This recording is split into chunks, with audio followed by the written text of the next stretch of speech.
Boldwood presents Death at the Village Chess Club, written by Debbie Young and read by Willow Nash. Prologue. Who knew that chess could be such a dangerous game? Or is that only in the Cotswold village of Little Pride, which I've recently made my new home? Surely never in its 1,500-year history has this dignified, sedate game caused as much mayhem as when I introduced it to the village schoolchildren. My well-intentioned scheme drew a flurry of visitors from beyond the parish, one of them destined to make an onward journey only as far as the local mortuary. Not to mention the attacks on my little shop, Alice's Cotswold Curiosity Shop, as I'd now renamed it, and on my person. Even though the whole affair was triggered by an odd request out of the blue from my ex-boyfriend Stephen, supposedly heading for India on his motorbike to resolve his midlife crisis, I couldn't help feeling the crisis was of my creation. So what could I do but try to track down the murderer before they could strike again? With a little help from friends, old and new, and even from my estranged mum, I was determined to give it my best shot. Never before have I so wanted to call checkmate on the villain whose reckless actions were threatening my village community, my shop, and even my survival. Chapter 1. Opening Move. What do you mean you've spent all your money already? It was early September, and Stephen, my ex, had only been gone a few months. His motorbike trip to India was supposed to be the start of a new life as a nomad, ending our 25-year relationship. He'd vowed to lead a minimalist lifestyle in future, leaving his accumulated clutter in storage. I thought you were going to be living on a shoestring. What's happened? Did you tire of the bargain basement lifestyle and take to staying in posh hotels along the way? Stephen had never been keen on expensive resorts, so it made no sense that he'd start now. Or has your motorbike been stolen? In which case, insurance would cover it. You did take out a global insurance policy, didn't you? Stephen's lack of attention to detail had caused the huge mess he'd made of the conveyancing of my new home, Nell's little Cotswold Curiosity Shop.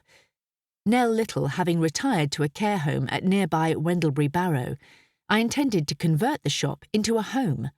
I discovered only after I'd bought it that planning regulations obliged me to keep open the ramshackle bric-a-brac shop, so it wouldn't have surprised me to discover Stephen had failed to properly insure his precious motorbike before he left. God forbid he'd had an accident, making him liable for huge damages. I couldn't think how else he'd managed to run out of cash so quickly. "My motorbike is fine, thank you very much," he replied tersely. After living with him for a quarter of a century, I could tell he was hiding something. "It's only a temporary cash flow issue," he continued. "I just need a few grand to tide me over until the next payout from my annuity." While I had invested my half of the proceeds from our house sale in my new home, Stephen, after lodging enough in a current account to pay his way to India, had spent the rest on an annuity that paid him a regular monthly income. I closed my eyes, the better to hear the accordion music playing in the background. "So, have you actually reached India yet?" The music didn't sound very Indian. The line went silent for a moment, before the accordionist struck up the unmistakable melody of Non je ne regrette rien in the background. Then a third voice piped up. "Oh, Stevie!" It was a woman's voice, unmistakably American. Stephen has always hated being called any diminutive of Stephen, just as I insist on my name, Alice, always being used in full. Please don't call me Al.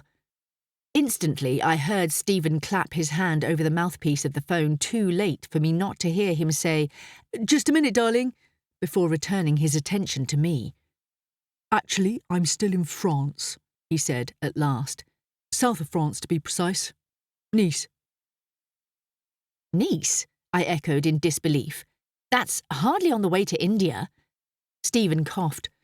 No, well, once I'd crossed the English Channel, I decided I might as well take the scenic route and see more of Europe on my way. After all, I don't know when I'll be back this way again. I passed my free hand over my eyes. So now, don't tell me. You've discovered you can't live as cheaply on the French Riviera as you can backpacking in India. Quelle surprise. Stephen gave a feeble laugh at my schoolgirl French. Tell me something I don't know, he replied. Although, to be honest, I did think I'd have more than enough after my little flutter in the casino on my first night here. You've been playing cards for money? Although he couldn't see me, I shook my head in horrified admonition. Actually, it wasn't cards, it was roulette. I mean, you can't come to Nice and not have a spin on the tables, can you? That's like saying you can't visit Beachy Head without jumping off. This extreme analogy was in dubious taste, but I wanted to impress upon him the dangers of his attitude. Oh, for goodness sake, Alice, don't be such a wet blanket. I'm having a fabulous time. This is just a cash flow problem. A temporary hitch. Besides, I'm not about to ask you to bail me out, if that's what you're thinking. He needn't have worried. Just after he'd left, I'd harboured such a hope, but now his comment made me realise that now the notion of him returning to me filled me with horror. I was rather enjoying the new life I'd made for myself here in Little Pride. So why are you telling me this? I asked, thinking, it is only a day's drive from Nice. He could be home with me in no time if he were really desperate. Please, no. His voice brightened. Perhaps he felt he was moving onto safer ground. Actually, I was just going to ask you to liquidate some of my assets and wire me the resulting cash to tide me over. How can I do that? Your annuity's cast in concrete, isn't it? You can't undo it. That's the whole point of it. It guarantees a fixed income. Unless he found some kind of work, the annuity was his only source of income until his paid employment and state pensions kicked in when he turned 66, another 16 years away. No, silly. I mean by selling some of my collections. How dare he call me silly after his confession of financial incompetence? Never mind the mismanagement of my conveyancing. After putting some distance between me and them, I realised I'm not so fond of them as I thought. I've had my pleasure from owning them. Now it's someone else's turn. I've realised I've only been their temporary curator, looking after them for future generations. Under the current circumstances, it makes sense to dispose, at a profit, of any items that no longer spark joy. Spark joy? Since when had Stephen joined Marie Kondo's fan club? The woman with the American accent had begun to sing in bad and error-strewn French, although, to be fair, she was a note-perfect match to the accordion. Was she the Marie Kondo fan? Or was she trying to milk Stephen's assets for her own purposes? Perhaps she was some kind of card shark, winning huge amounts of money from him that he had no other way to pay. Stephen, waiting for me to speak, became plaintive. I thought you'd be more supportive. But I suppose you never liked my stuff. This wasn't entirely true. I had admired some of his collections as works of art or as interesting pieces of history, including, ironically, his numerous packs of decorative playing cards. I just didn't appreciate them constantly scattered about what would otherwise have been a tidy and tastefully decorated house. But we'd had that discussion too many times. I wasn't about to resume the argument now. So what exactly is it that you'd like me to sell for you? I heard the winner's smile in his voice. I thought the chess sets would be a good start. There are about 20 of them, and they've got to be worth at least £100 each. The sets, I mean, not the pieces. If his pause was for me to join in his laughter, he must have been disappointed. They should be easy enough to dispose of, he went on. They're all together in the same storage crate, and in each set you'll find the receipt for what I paid for it and where I bought it. For the more expensive ones, there's also a paper trail proving their provenance, listing previous owners and sales. But I know nothing about chess, I protested. How am I to know what to do with them? Oh, for goodness sake, Alice, this is the 21st century. Just stick them all on eBay. Loads of collectors are constantly watching eBay for collectible chess sets. That's where I bought most of them myself. Easy peasy. He chuckled. What a shame you didn't keep that little shop open in your new house, eh? My chess sets would look eye-catching in an old-fashioned shop window. Not that anyone worthwhile would have spotted it there. Far better to sell them online. I hesitated. Having had no contact from Stephen since he'd left the country, he wouldn't have known that, thanks to his ineptitude, I'd had to keep Nell Little's Cotswold curiosity shop open, and I had now, with her blessing, made my own mark on the place. Nor had I told him I'd lost my job at the museum just before moving in, but I wasn't about to tell him now. I didn't want to make his request seem any easier. Nor did I want him to know that I was turning the old shop into a viable business with the support of the local community and the retired owner, Nell Little, who was fast becoming a friend and mentor. "OK, I'll do it," I said, realising that helping Stephen might also help my shop. Besides, I didn't want to contemplate the alternative, that otherwise he might have to come back to sell them himself and cadge accommodation from me while he did so. "That is, if you give me free rein to sell them however I wish, and for any price I think fit, which will of course be the best price I can get for them. Don't worry, I'm not going to give them away for pennies, just to be shot of them." It was an offer he couldn't refuse. Besides, I was still on his side, really. A quarter of a century of looking out for each other is a habit not easily snuffed out. Thanks so much, Alice. I really appreciate your help. And of course, you must take commission for your trouble. 10% OK? 20, I said, biting my lip at my boldness, but I was on my own side too. Done. When he didn't try to haggle, I realised what dire financial straits he must be in. Just wire me what you can when you can, he said. No need to wait until you've sold every last set. I almost felt sorry for his desperate state, until his American lady friend called, "Come on, Stevie," in the background, and I said a hasty goodbye. I'd heard more than enough. Chapter 2. An advance deflected. I'd only just ended the call when, through the open back door, I heard the shop door open and a familiar male voice cry out. "Good afternoon, Alice." I returned to the house from my back garden, the only place on my property that I could get a decent mobile phone signal, and hurried through the kitchen and dining room to the shop.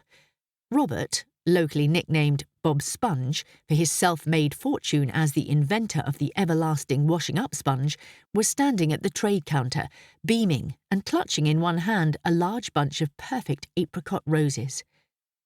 "Good evening, Robert." Such was the contrast between my chivalrous next-door neighbour and my self-serving ex that I gave Robert a warmer smile than perhaps he'd expected. The fragrance of the beautiful roses from his garden was already filling the shop.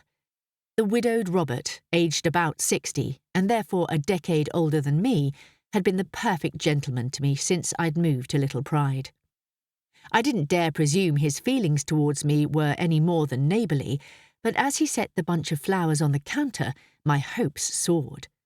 Then the shop door flew open again, this time to admit Danny, my former museum colleague and now my lodger. A few weeks earlier, he'd realised his ex-partner Martin, out of jealousy, had spiked my drink at the pub on the day I was made redundant. It was clearly untenable for Danny to remain living in Martin's flat, so I'd offered him temporary refuge in my spare room until he could find new accommodation on his own. Although I had been content to live alone after the awful murder of a local builder that took place in the summer, I was glad to have his company, especially as autumn was approaching and the nights were growing longer and darker. "Hi, Robert. Hi, Alice," said Danny. He strode across the shop floor and lifted the flap in the counter to join me behind it. "Successful day's trading, I hope." I smiled proudly. "Actually, yes. I sold that little oak writing desk and chair for a decent sum to a passing tourist. Good thing they were driving a big enough car to take it away with them." I pointed to the gap left by the bureau. "There it is, gone." "Well done," said Danny. He'd always been supportive of my new venture. Fancy a pint at the Quarryman's Arms to celebrate? It's a lovely evening, and we should make the most of it while it lasts. Being teetotal didn't stop Danny enjoying the pubs. To my disappointment, Robert picked up the bouquet again and clutched it to his chest. "You're welcome to join us if you like, Robert," I ventured, hoping Danny wouldn't mind. No, thanks all the same," replied Robert. "I only called in to tell you I was planning to visit Nell Little this evening in the care home at Wendlebury Barrow. I'm going to update her on the progress about the paddock next door, now that Terence Bolt has cancelled his plans to build houses there." "I'm sure she'll be very pleased to hear that," I replied sincerely. I knew how upset she had been at the prospect. "She'll love the flowers from your garden. Do give her my very best wishes." He glanced at the tangerine blooms and gave a rueful smile. Perhaps he missed her more than I'd realised. Nell had been a good friend to his mother and a significant person in his childhood. "Yes, Nell always liked my roses," he said. After Robert had gone, I rearranged the shop floor display to fill the gap where the desk had been. Danny leaned on the counter, watching me put the finishing touches to my arrangement. "I'm sorry, Alice. Did I interrupt something just now?" Danny asked gently. "Between you and Robert, I mean." I shook my head without turning round to face him. How could I assume a debonair magnate of industry, like Robert, might be romantically interested in an amateur, hand-to-mouth shopkeeper like me? "No, of course not. He was just being neighbourly," I asserted, as much to persuade myself as to convince Danny. "He knows I like Nell. I might pop over to see her again myself soon. Anyway, I've got far juicier news for you. I got a call from Stephen today.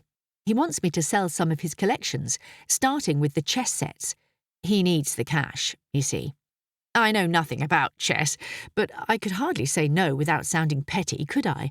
I'm trying to be the bigger person here." Danny's eyebrows shot up in surprise. "Really? That's a bit of a cheek, leaving you to do the work while he's off having fun. But don't worry, I'll help you flog them. I know a lot about chess sets. I've always enjoyed playing chess. Now, let's rustle up a quick dinner, then you can tell me all about it while we eat." "Actually, before we do that, would you mind coming with me to the 24-hour self-storage warehouse to collect the chess sets? It's halfway between the Broadwick and Little Pride, so not a long journey. I'm anxious to get going on Stephen's project as soon as possible. He sounded a bit desperate for money, but I don't fancy going there by myself. Those places always look a bit creepy." That was an understatement. The high-security building with tiny windows like arrow slits dotted around its steel-grey concrete walls struck me as positively sinister. I'd driven past it a number of times, but never seen a living soul there, although I presumed there must be at least one security guard lurking in the shadows. I'd have felt vulnerable alone on the site, or perhaps alone but for some masked assailant, an opportunist seeking to steal rich pickings from anyone redeeming their possessions. "Okay, why not?" replied Danny, benevolent as ever. "You can fill me in on the details along the way." Chapter 3. Self-Storage. "So, tell me all about these chess sets, Alice, and I'll offer you my best advice on how to dispose of them." As a keen chess player, Danny seemed to be looking forward to examining Stephen's collection. I couldn't help hoping he might make a bid for one of them himself. 1 down, 19 to go, maybe. "Well, there are about 20 of them, in all shapes and sizes, some very fancy, such as the Alice in Wonderland set he once bought to try to win me over to yet another rabbit hole of collecting that he'd started going down. No pun intended." "Did it work?" I shook my head as I turned the car out onto the main road. I suppose I should have been more gracious, as although he had a vested interest, he probably meant well. Maybe he'd just forgotten that I can't play chess. When I pointed that out, he said he thought it would make me want to take it up. When in his astonishment, Danny slammed his hand on the dashboard, I had a flashback to my stressful driving test. That was the examiner's sign to do an emergency stop. You don't play chess? I never knew that. I shrugged. You never asked. To be fair, I did let Stephen try to teach me, but it soon became clear that he didn't particularly enjoy the game either. He just liked the artistry of the tiny pieces. He liked ownership. I've always been thankful that most of his collections were of relatively small things, like egg cups and stamps. It meant they didn't entirely swamp our house, but if you amass enough of even the tiniest object, you'll still end up with something huge. Like atoms in a planet, said Danny helpfully, or drops of water in an ocean. I caught his eye in the rearview mirror and gave a wry smile. Exactly. But I admit that some of his chess sets are beautiful and exotic. There's a stunning Indian one featuring intricately carved elephants and tigers and other jungle animals, and a handsome set from Peru in which fierce-looking Incas play against conquistadors. I've always had a soft spot for the Isle of Lewis chessmen myself, mused Danny. You know those chunky little fellows carved from stone, named after the island in the Outer Hebrides where they were dug up. Although they weren't crafted by the islanders, they're generally believed to have Nordic origins. I think they were carved from walrus teeth or similar. He grinned. Perhaps some passing Vikings left them behind. I laughed. I can't quite imagine marauding Vikings taking a chess set on board their longboats to while away tedious sea voyages on their way to a bit of pillaging. You'll be telling me next they always packed travel Scrabble.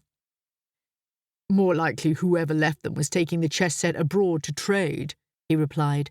The Vikings traded as far afield as North America and Istanbul, although I think the Isle of Lewis chessmen have been dated a bit later than the Vikings.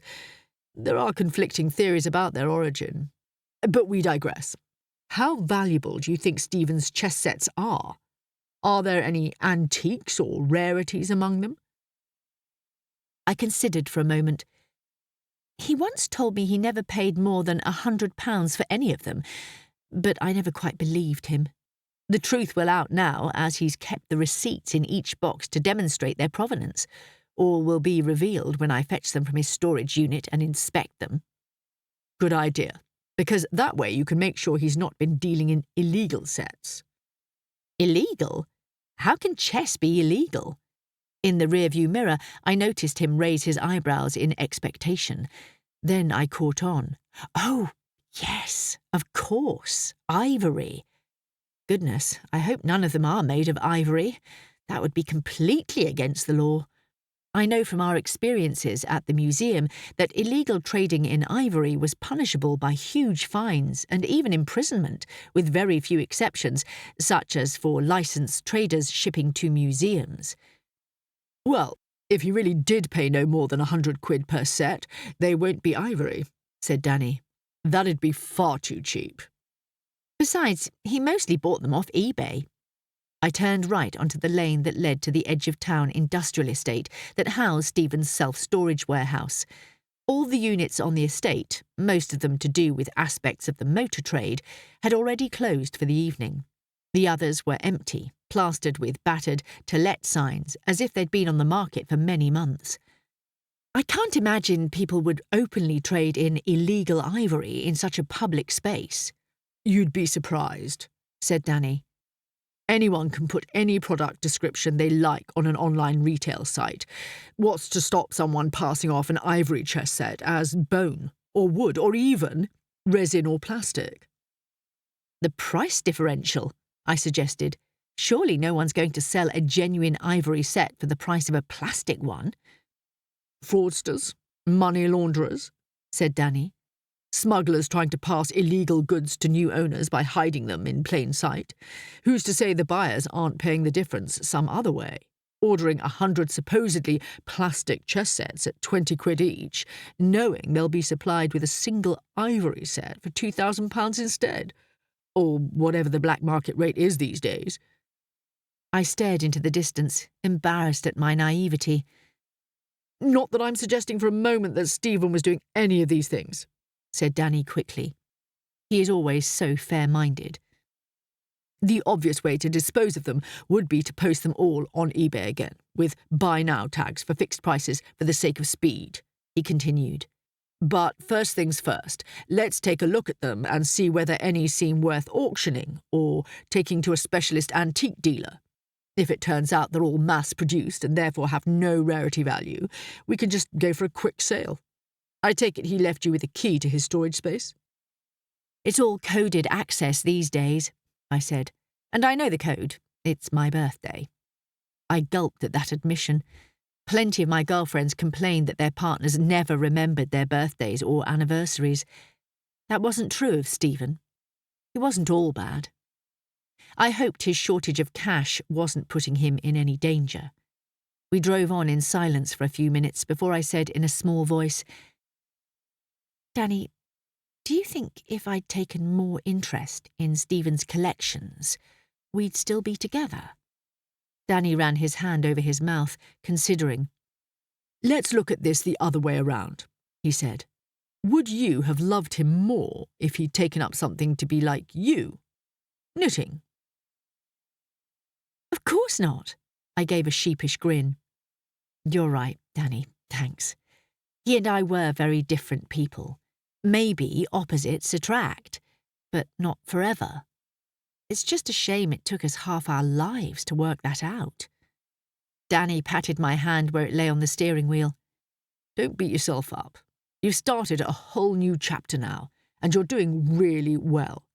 But if it makes you feel any better, why not give his chess sets a good send-off by using them to your own advantage in the meantime? I cringed. Please don't make me play you at chess with each set before we sell them. I'd rather lick the floor of the snug of the quarryman's arms. I mean, I know you're good at chess, but... Danny sat back and raised his hands in mock surrender. No, don't worry. I'm not about to force myself on you. Good thing none of the villagers are here to hear you say that. That's how rumours start. What I mean is, you could put a chess-themed display in your shop window. It sounds as if there are some eye-catching ones you might use, and you never know. You might get higher offers from a passing tourist with holiday money to burn than from strangers bidding online. I felt my spirits lifting. I could even hold a special viewing afternoon, like a sort of test drive for chess sets in my shop. Although I'm not sure I've got enough flat space to display them all. Maybe we could hire the village hall instead and invite people to come along and try them out in a game. I've always felt bad because when Stephen started collecting chess sets, I criticised him by saying they should be played with rather than staying tucked away in their boxes all the time. I felt a bit hypocritical then saying I didn't want to learn to play chess with them myself. Or you could use the school hall. Ever practical, Danny refused to be drawn in by my self-pity. That would be a great way to encourage the village kids to take more of an interest in the game. They don't have much entertainment laid on outside the home here, compared to what city kids have. Although urban kids don't have free access to all this beautiful countryside. I took one hand off the wheel to gesture towards the fields and light woodland edging the lane. Raised as a city kid myself, I was surprised for a moment by my instinctive and heartfelt defence of my new community. Does the village school have a chess club, do you know? Asked Danny. I locked eyes with him in the mirror, conspiratorial. I don't know. But, if not, I have a feeling we're about to start one. Chapter 4. Retrieving the Stock. As we drove up to the gated entrance, there was, of course, a security guard on duty in a little sentry box that everyone had to pass to gain admission to the site. I felt silly now for seeking Danny's protection. I showed the guard an email from Stephen granting me permission to access his unit, and he directed us to the most convenient entrance to the building to access it. It was on the other side of the building from the guard's office, out of sight, although it was presumably included in the array of security camera feeds above his desk. When the guard returned to browsing a tabloid newspaper as soon as he'd checked our credentials, I was glad I had Danny with me after all. Security cameras are only of any use if a human being engages with them. Danny hauled open the heavy door, which led to a long corridor whose floor, ceiling and walls were painted a sickly, fleshy pink. Each unit door was painted dark crimson. I gulped. I feel like we're travelling down someone's alimentary canal, I said. We counted down the numbers as we approached Stephen's unit. Here we are, said Danny. Unit 976. I punched my birth date into the electronic keypad on the door jamb and pushed open the door. I hadn't expected to feel so emotional at seeing Stephen's stuff again. It was a graphic reminder of our failed relationship. As we gazed at the stack of uniform boxes housing his things, I'd helped him pack them up, hence the methodical neatness. I remembered writing the labels on the outside, the scratchy sound of the marker pen against the rough cardboard, the pungent scent of its crow-black ink making my eyes water. At least, that was the excuse I made for the tears in my eyes. I cleared my throat in an effort to pull myself together. What's the betting he's put his chess sets at the back of the unit? I grumbled. I sniffed again. There's an awfully funny smell here. Danny inhaled deeply. What else do you think people store here? Dead bodies? I gasped. Then he laughed. Oh, go on with you. I'm only joking. It just has that musty smell you get in the museum cellars. Nothing to worry about, I'm sure. Now, let's get on with the job in hand. The unit was as full as a Rubik's Cube, with boxes stacked from floor to ceiling. If anyone ever had the misfortune to be locked inside such a tightly packed storeroom, they'd run out of air to breathe within minutes. We started to remove the boxes at the front and set them down in the corridor to give us space to access those behind them. Soon, 4 cartons marked chess sets came into view, and we carted them out onto the corridor. I feel as if I'm stuck inside a video game, said Danny, pausing to wipe his brow with the back of his hand. I'm half expecting the gaps in the stacks of boxes to be magically replenished as fast as we remove them. Or for us to be crushed as they squash us against the wall, I shuddered, thinking of similarly perilous scenes from vintage episodes of Batman and the Avengers. I'll go and load these in my car while you put the other boxes back. Then let's get out of here. It's not a place I'd like to linger in. Danny turned the carton in his hands through 180 degrees. I'll put them back with the labels facing us to make it easier to find things if Stephen needs you to flog any more of his stuff. By the look of this lot, you'll never be short of stuff to sell in your shop. His remark wrenched me back from my sad nostalgic regret to the present and to new opportunities. Of course, my shop. This was the focal point of my life now, and the sooner we returned to it, the better. Despite Danny's comforting presence, I still felt uneasy at the self-storage site and couldn't stop myself from looking around as we pulled out of the car park, my spine prickling with the feeling that someone was watching me. Chapter 5. Setting up for play. Back at the curiosity shop, we unloaded the chess sets from my car and stacked them up on the shop counter, ready to check they were all complete and to examine any receipts and letters of provenance. We'd need a sales catalogue, listing details of the stock, much as we produced exhibition catalogues at the museum. In many respects, years of service at the City Museum had been excellent training for running my shop.